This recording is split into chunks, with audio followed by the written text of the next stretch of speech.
Welcome to your favorite spoken English channel, Vision Spoken English. It's been a very long time since I have not uploaded any video. इस video में हम लोग सीखने वाले हैं कि how to make your brain think faster when you speak English. जब आप हिंदी बोल रहे होते हो तो आपका ब्रेन एकदम लाइट स्पीड से चलता है, but when you start speaking English it becomes a snail. It tries to speak, but since your mind is totally numb and it has no words to represent yourself, you stop speaking. So how to make your brain think faster in English?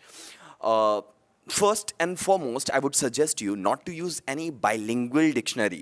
अगर आप कोई bilingual dictionary use कर रहे हो, for example, Hindi to English, English to Chinese, and like this, then you are actually translating. If you will do so, it will hamper your thinking, and you will start actually thinking in Hindi, and then you will translate into English, and you will represent in English. It creates such a mess that it stops you from being fluent. So I would suggest you not to use any bilingual dictionary at all.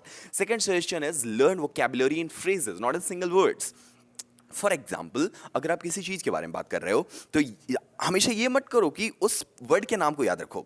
Try कीजिए कि उस word को एक phrase में आप convert कर लो। जब phrases में कन्वर्ट करते रहोगे तो वैसे ये फ्रेज होता क्या है?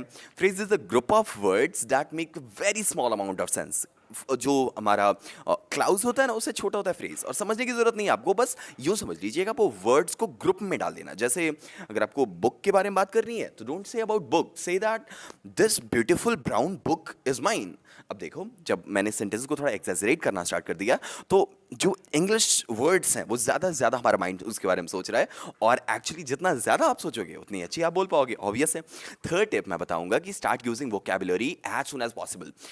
स्टार्टिंग में तो बहुत सारे मिस्टेक्स आप करने ही वाले हो, तो जल्दी से जल्दी मिस्टेक्स करो ताकि जल्दी से जल्दी आप एक अच्छे लेवल पे पहुंच जाओ। तो start using as much as vocabulary as possible.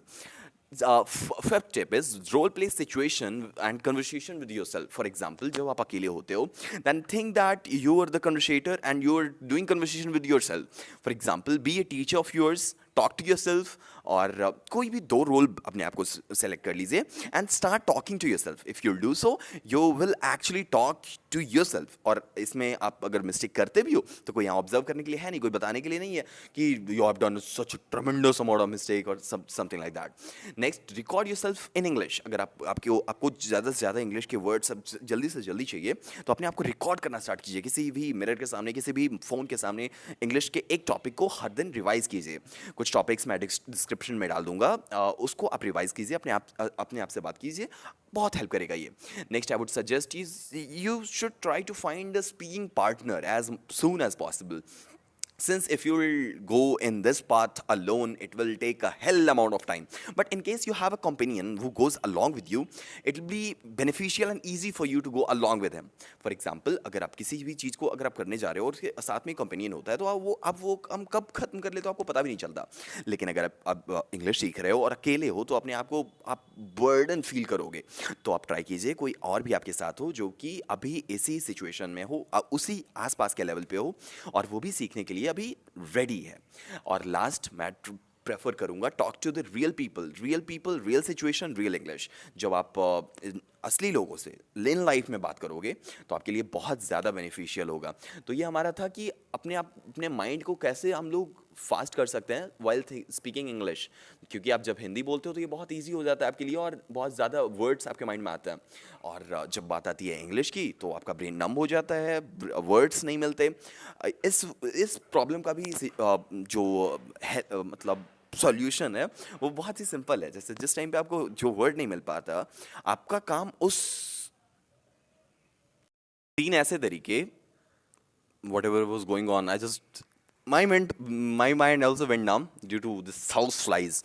तो मैं बता रहा था कि अब तीन ऐसे स्ट्रैटेजी जिसे आप इंस्टेंट इंग्लिश बोलना स्टार्ट कर दोगे लोगों के सामने जब आप आते हो और इंस्टेंटली आपको अभी बोलना है, इंग्लिश के वर्ड्स को यूज़ करना है. तो तीन ऐसे तरीके हैं जिससे ये बहुत जल्दी हो जाएगा. सबसे पहले तो जिस टाइम पे आप बोलने जा रहे हो उससे 2-3 घंटे पहले तक आपको इंग्लिश वर्ड से अपने आप को पूरा तरह से सराउंड कर लेना है. फॉर एग्जाम्पल, अगर आप बात करने वाले हो अपने टीचर से इंग्लिश में, कुछ क्वेश्चन वो करने वाले हैं, तो सबसे पहले तो टीचर और स्टूडेंट के कन्वर्सेशन को आप यूट्यूब पे देख लो या फिर गूगल कर लो या फिर किसी भी एक वेबसाइट पे जाके देख लो. जब आप कन्वर्सेशन एक बार गो थ्रू कर लोगे और जब उनके तरफ से उन टाइप के क्वेश्चंस आने लगेंगे तो रिप्लाईज आपने पहले से आपने पढ़ रखा है, तो ये आपके लिए ईजी हो जाएगा. इसे बोलते हैं इमर्जन. इमर्जन मीन्स चारों तरफ से सराउंड कर लेना उसी प्रेफर्ड लैंग्वेज को. दीज बसेस दूसरा जो है वो स्टॉप ट्रांसलेटिंग है। जब भी किसी भी सिचुएशन के आपको आपको बात करनी है तो आप कभी भी ट्रांसलेशन का यूज़ मत कीजिए। जैसे आप हिंदी में सोचते हो, फिर आप उसको कन्वर्ट कर देते हो इंग्लिश में और उसके बाद बोलते हो। राइट नाउ अभी आप ये छोड़ दीजिए। अगर आप ये ऐसा करते हो तो आपका माइंड ट्रांसलेशन में बहुत टाइम लगाता है, आपके ग्रामेटिकल स्ट्रक्चर्स को उनको याद करना पड़ता है, उसे एक तरह से स्केड्यूल करना पड़ता है, उसको एक तरह से सेग्रीगेट करना पड़ता है, फिर वो सेंटेंसेस बनते हैं। बहुत ज़्यादा कॉम्प्लेक्स ये हो जाता है। मैं प्रेफर करूंगा कि ये बिल्कुल मत आप करो। और लास्ट, यूज़ योर इंग्लिश। जब भी ऐसा मौका मिले कि आपको बोलने की ज़रूरत है बिना किसी हेजिटेशन के, मैं जानता हूँ ये बोलना बहुत ईजी है और ये करना उतना ही हार्ड है, बट जितनी जल्दी आप इस बात को मान लोगे कि करना ही पड़ेगा, you have to start, you have to begin at any point of time. अभी आप नहीं कर रहे हो तो लास्ट में आपको करना ही पड़ेगा एक टाइम पे। तो अभी आप करते हो तो आप आगे अच्छे लेवल पे चले जाओगे। और अगर आप अभी लेट कर रहे हो तो उस टाइम पे भी जब आप स्टार्ट करोगे तो बिगनिंग पे ही होगे। तो मैं प्रेफर करूंगा कि जल्दी से जल्दी उस इंग्लिश का जिससे आपने सीखा है जल्दी से जल्दी यूज़ कीजिए। जिस भी सिचुएशन में आपको उससे बात करनी हो, इंग्लिश में बात करनी हो, you just speak. Okay, that's all, that's all for today. We'll meet in the next video with with some more topics. Long time से वीडियो नहीं बना तो अजीब सा हो रहा है। Thank you.